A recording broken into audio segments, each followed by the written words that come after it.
c'est important. C'est certainement une équipe qui a le même objectif que nous, celui du maintien, et qu'on essaye dans cette course de prendre un maximum de points. Ça sera un match à l'extérieur, face à une équipe qui est surprenante parce qu'elle est capable de faire de grands coups et de marquer à n'importe quel moment. C'est un match important, c'est pas un match à 6 points, c'est un match à 3 points comme tous les autres. Mais effectivement que ce sont des rendez-vous où il faut éviter de faire des erreurs et de rester au maximum concentré pour se donner l'opportunité de pouvoir l'emporter. Mais ce sera tout sauf évident.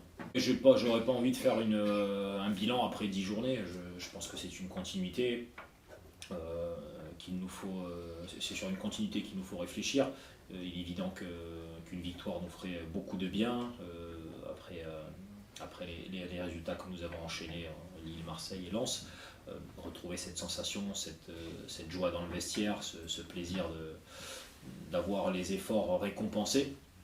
C'est surtout sur cet angle-là que je le vois.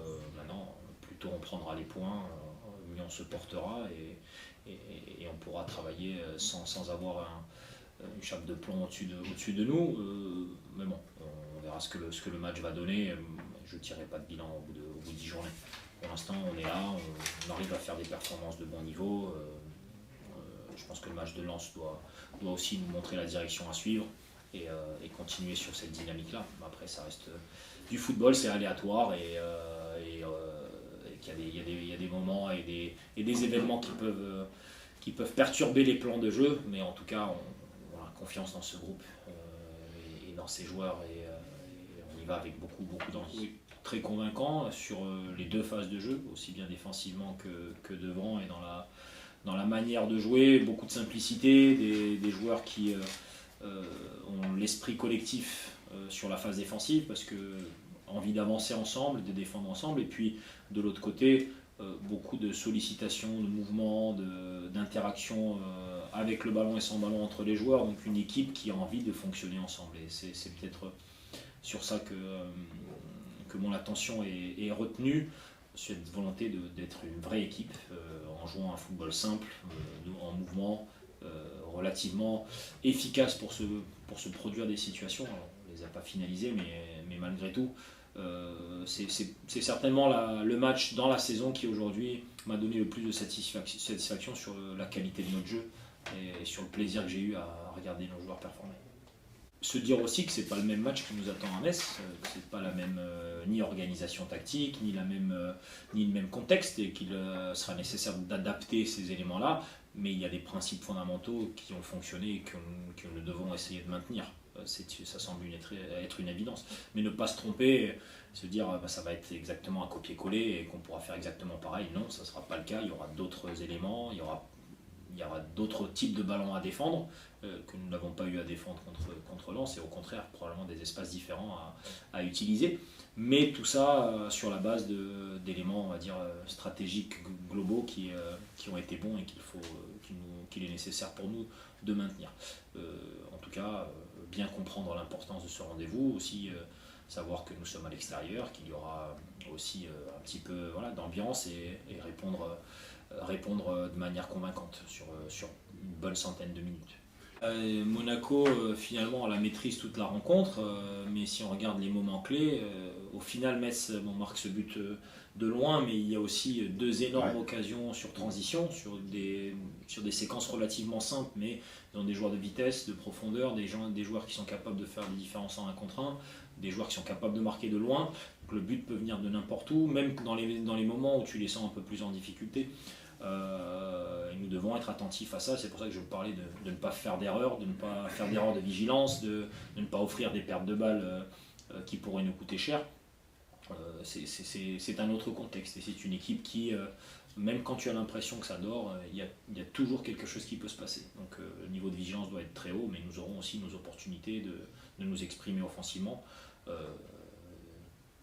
dans de la simplicité. Et j'en appelle vraiment à nos joueurs, garder cette notion de simplicité, de mouvement, de jeu en une touche de balle et de création collective.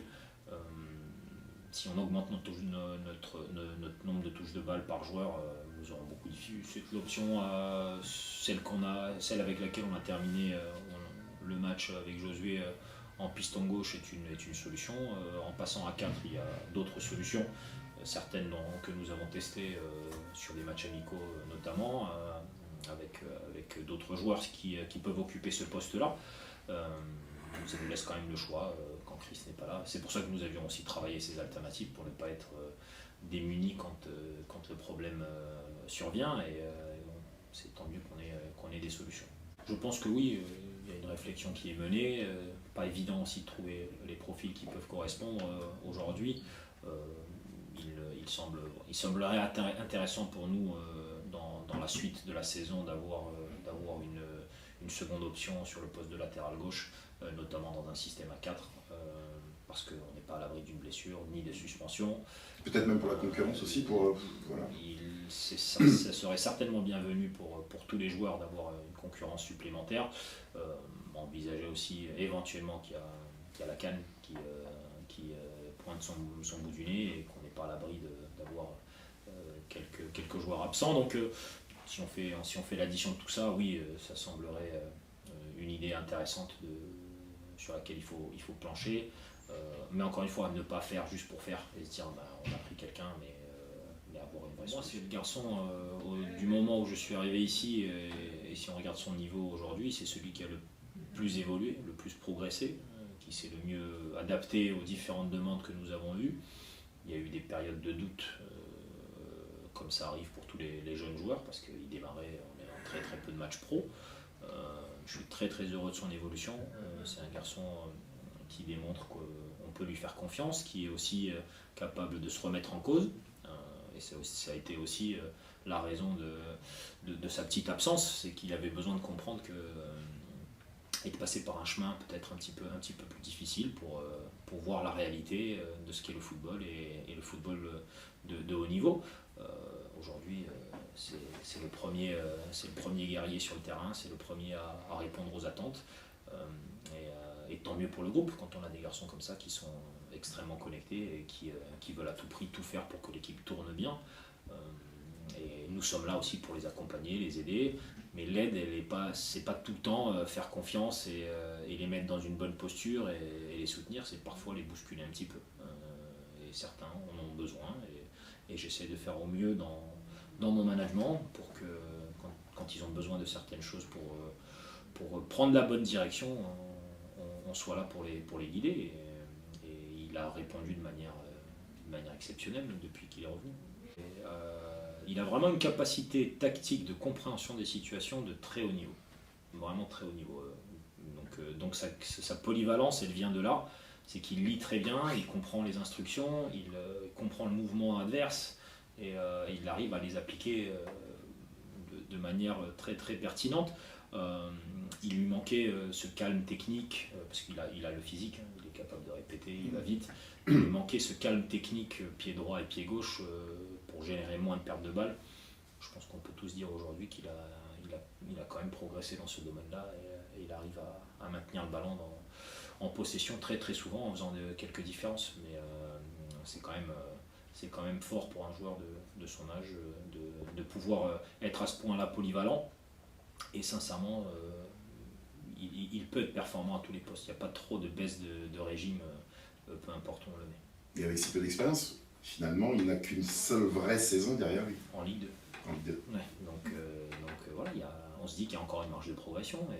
Et s'il reste humble, s'il pense simplement à travailler tous les jours au maximum, à utiliser l'entraînement comme un outil pour lui de progression quotidiennement, il n'y a pas de limite, parce qu'il a plein de choses encore à accomplir.